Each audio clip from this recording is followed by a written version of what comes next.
President. I thank my colleague, Senator Padilla, for his eloquent speech on this subject. Today, I want to talk about what's taking place in this chamber, and I want to talk about it in two respects. I want to talk about what it will mean for the American people in terms of the air that we breathe and the water that we drink. That's the most important thing. But then I want to also talk about what it will mean for this institution, for this Senate, what it will mean for the filibuster, what it will mean for whether things can get passed on a simple majority vote at the behest of the oil industry or any other special interest, or whether things in the future will continue to require 60 votes to get through this body. So let's start with the first and most important thing. What does the repeal of California's clean air waiver, that is, its right to set its own standards for the air that we breathe, what does this mean for the people of California? What does this mean for the people of the United States? Well, this is downtown Los Angeles in 1955. Now, I don't remember 1955. I didn't come around until 1960. But I do remember air that looked a lot like this when I moved to Los Angeles. I remember days when there were smog alerts. We still have some of those. I remember when it was unhealthy air to breathe, and people were advised not to go outside if they didn't need to, and kids couldn't go out on recess because the air quality was so bad. But this is what places in California like Los Angeles and many places in the San Joaquin Valley looked like just a few decades ago. The San Joaquin Valley, where so much of the food of the nation is grown, these areas have experienced the rapid rise of personal automobiles and the expansion of our population, America's West, its suburbs, and its cities. On days like this, you just couldn't walk outside, sometimes without hacking. If you had asthma or a breathing problem, it was even more severe. And California families, through no fault of their own, were on the front lines of a health risk unseen since the worst days of the Industrial Revolution pollution. The smog was so bad that in one instance, mass panic broke out in California because there was a belief that there was some kind of chemical weapons attack. Now, this was in part due to these amazing increases in population, but it was also our unique topography. The San Gabriel Mountains in Los Angeles, the Sierra Nevadas in the Central Valley or for the Central Valley, they trap fossil fuel emissions and keep smog clouds hanging over our cities where they may not hang over other parts of the nation. So the San Gabriel Mountains, for those of us in LA, but the Verdugos and other mountain ranges and the Sierra Nevadas have an impact on the Central Valley. And all that means that 10 million Californians are living in areas that are under distinct and elevated threats from air pollution. And what that has meant historically is higher rates of respiratory issues like asthma and chronic lung disease. It has meant increased risk of heart disease, chronic headaches, immune system issues, and most significantly, increased cancer risks. And that is multiplied by us living now on the front lines of the climate crisis. We have devastating and year-round fire dangers that put millions of other pollutants into our air. So we need, deserve, and reserve the right as Californians to do something about our air. And in fact, this is why California became the first state in the nation to regulate the emissions of automobiles back in 1966, because we understood then, as we do now, the risks that Californians face if we don't take action. And over the past 60 years, since our skies looked like this, California has led on this issue. And now we're being targeted for it. And what will the cost of that be?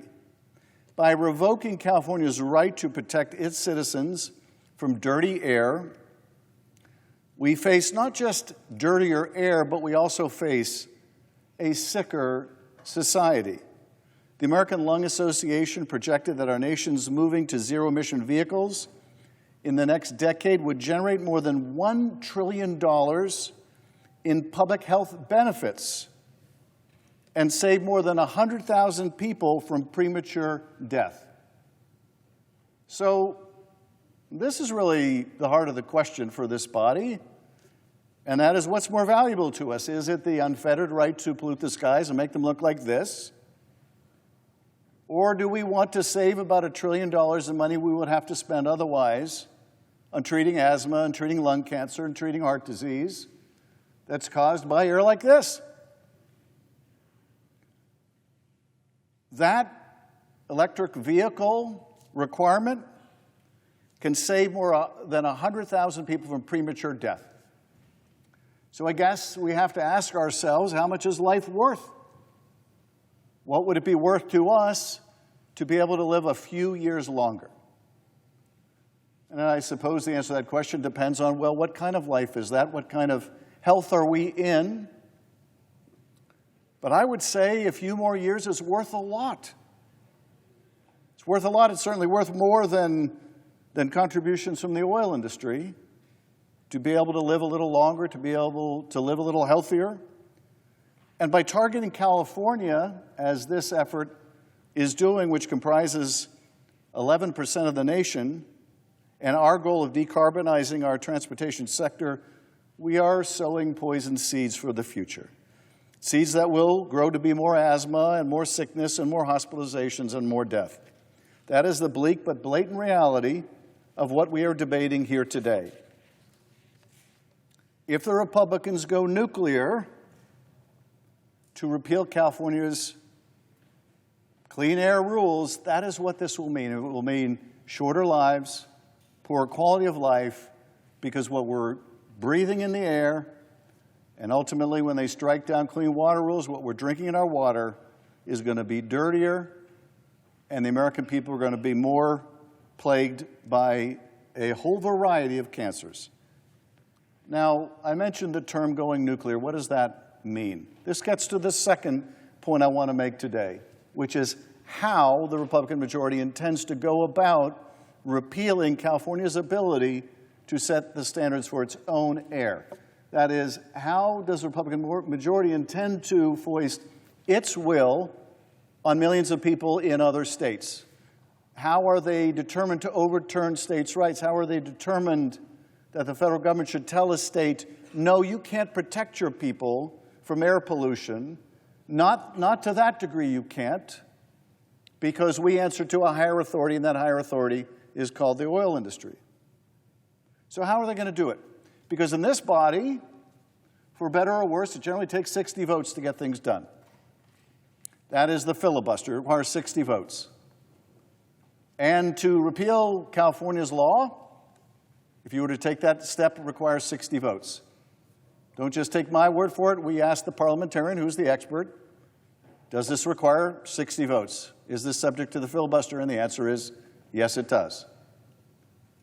Well, you would think that would be the end of the story, but you can overrule the parliamentarian, say the parliamentarian is wrong, and then reduce the threshold to 50 votes. Now, you might ask, how is that possible? Is the filibuster really that fragile that whenever it is ruled that you need 60 votes, you can simply overrule the parliamentarian? And the answer is yes. The rule is that fragile, which means if Republicans move to go nuclear, to overturn the parliamentarian, to do away with the filibuster, to do away with California's clean air, they'll be setting a precedent that at any time and for any reason, for any state, for any rule, for any non-rule, for any waiver, for any license, for any grant, for anything, a new majority can simply say, well, we'd like to vote on this with 50 votes, and if the parliamentarian says it takes 60, you just vote to overturn the parliamentarian. So that is the import of what we're doing today, which is we are setting a precedent that the filibuster is essentially now meaningless, because if you can do away with the filibuster to do away with one state's clean air, well, you can pretty much do away with the filibuster for everything and anything.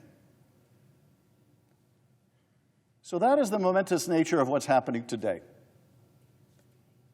The majority here may force Californians to breathe air like that again, and the majority here may decide they're getting rid of the filibuster.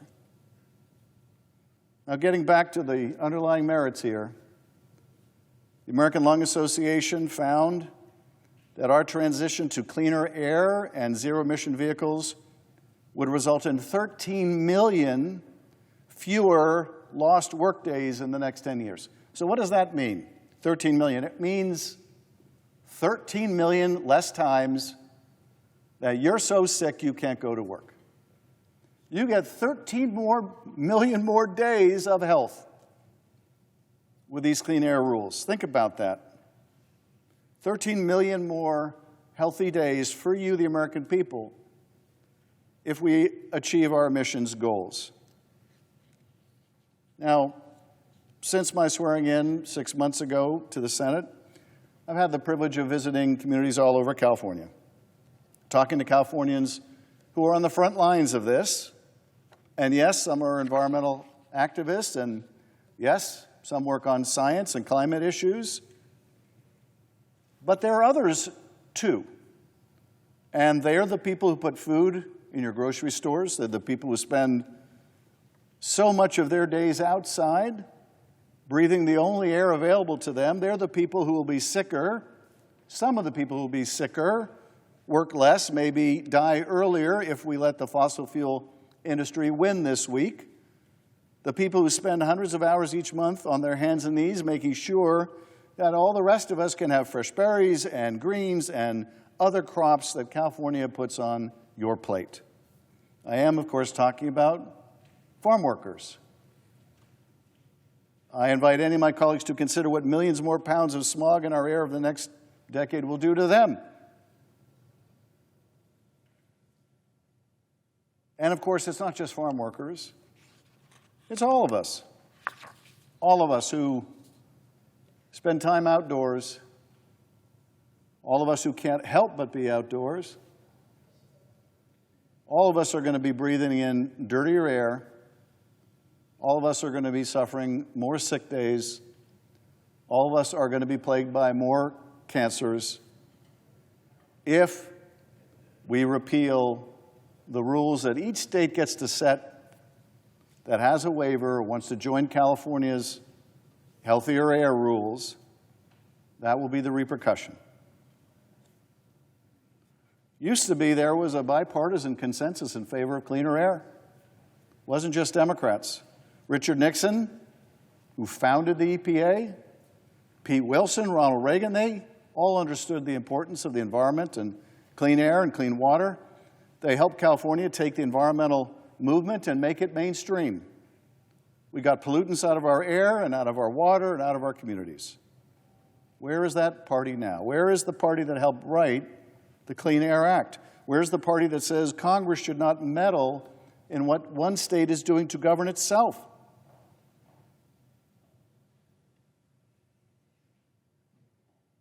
And what will happen when you lose the majority and Democrats have the opportunity to follow this precedent? What will happen to your state? If we decide we don't like your state's rule on mifepristone, or we don't like the fact that your state got a license to export liquid natural gas, or we don't like a grant that your state got in transportation, or we don't like some rule that benefits your state, will you argue to us that, oh no, you can't overturn the parliamentarian? Will that be your argument? Because that fight will be over. So I will remember where I am today. I will remember what we're doing today. I think we all would and will. I hope it's not the day that we made it easier to pollute California's skies. I hope it's not the date we made it easier to make water filled with more forever chemicals like PFAS. I hope it's not the day we decided that we could eliminate a state's right to control the quality of the air that their citizens breathe or the water they drink. And I hope it's not the day we decided that It was worth getting rid of the filibuster to satisfy the fossil fuel industry. And with that, I yield back.